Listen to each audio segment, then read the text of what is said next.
Welcome to my library. I love reading all kinds of books. Today I'm going to read a book called Grandfather's Journey, written by Alan Say. It's a really great book. I think you're going to enjoy it.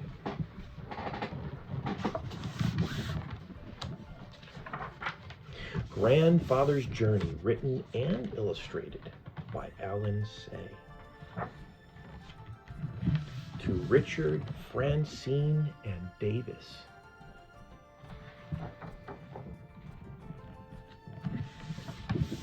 Beautiful illustrations. My grandfather was a young man when he left his home in Japan and went to see the world. He wore European clothes for the first time and began his journey on a steamship. The Pacific Ocean astonished him. The ocean's really big. It's got some big waves. There he is in his European clothes. And there he is in his Japanese clothes. His kimono. For 3 weeks, that's a long time, he did not see land. When land finally appeared, it was the New World. The New World is actually what they call America. So he would have been looking at somewhere either California, Oregon, or Washington, or could have been up in Canada. He explored North America by train and riverboat and often walked for days on end. That's how a lot of people got around back then. Look at that train. That was so cool. Deserts with rocks like enormous sculptures amazed him. Look at that. Look how small it is compared to those huge rocks.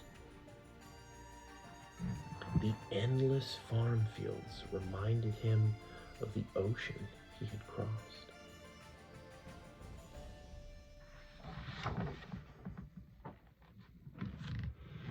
Huge cities of factories and tall buildings bewildered and yet excited him.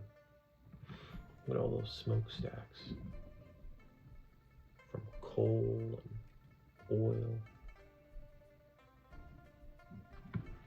He marveled at the towering mountains and rivers as clear as the sky. Some of those mountain rivers are beautiful, and they're super cold. Barbershop.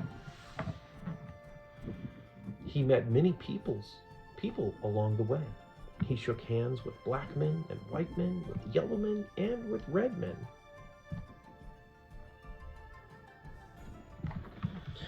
The more he traveled, the more he longed to see new places and never thought of returning home. It's a nice steamboat. Of all the places he visited, he liked California best. He loved the strong sunlight there, the Sierra Mountains, and the lonely seacoast. This looks like part of the seacoast further north, in Northern California. After a time, he returned to his village in Japan to marry his childhood sweetheart. Oh, look at how beautiful she is. Her beautiful pink headdress on her top of her head. Look at this nice hat he's wearing. And they're in a rowboat. That's always fun to go in a rowboat. It's also very romantic. After a time, I just read that, didn't I? Then he brought his bride to the new country. There they are. They made their home by the San Francisco Bay and had a baby girl.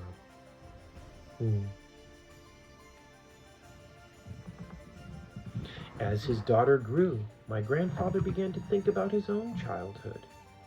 He thought about his old friends. There's their little girl. Pretty bow in her hair. Matches her doll's bow, too.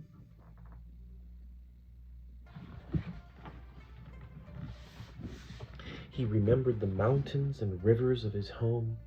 He surrounded himself with songbirds, but he could not forget. He's thinking. He's reminiscing of home.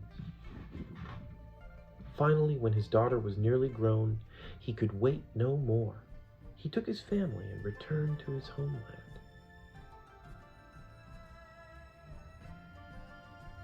He looks like a businessman there.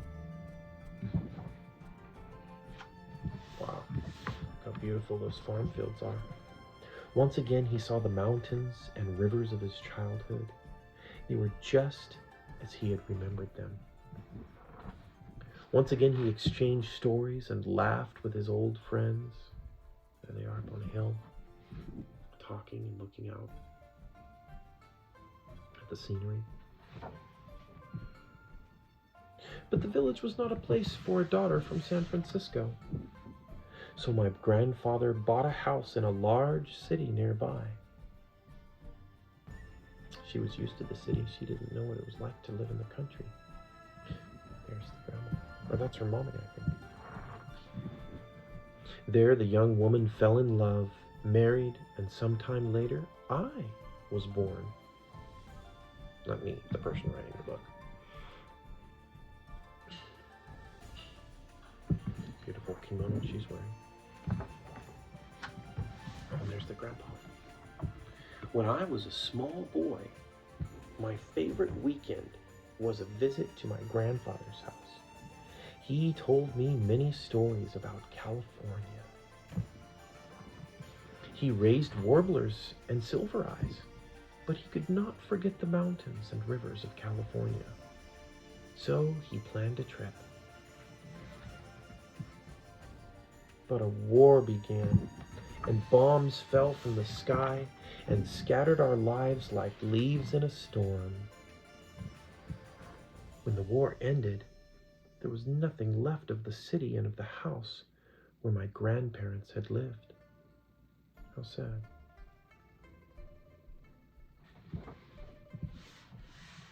So they returned to the village where they had been children, but my grandfather never kept another songbird. Walking through the woods. The last time I saw him, my grandfather said that he longed to see California one more time. He never did.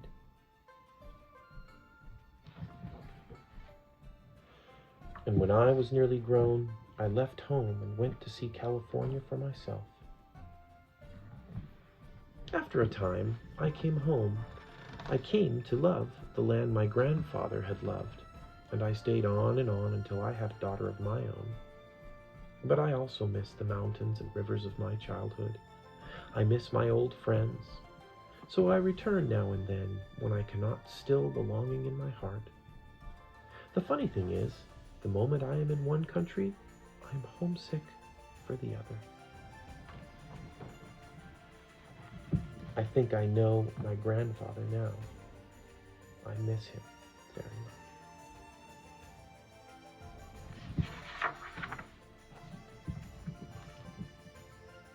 Beautiful book.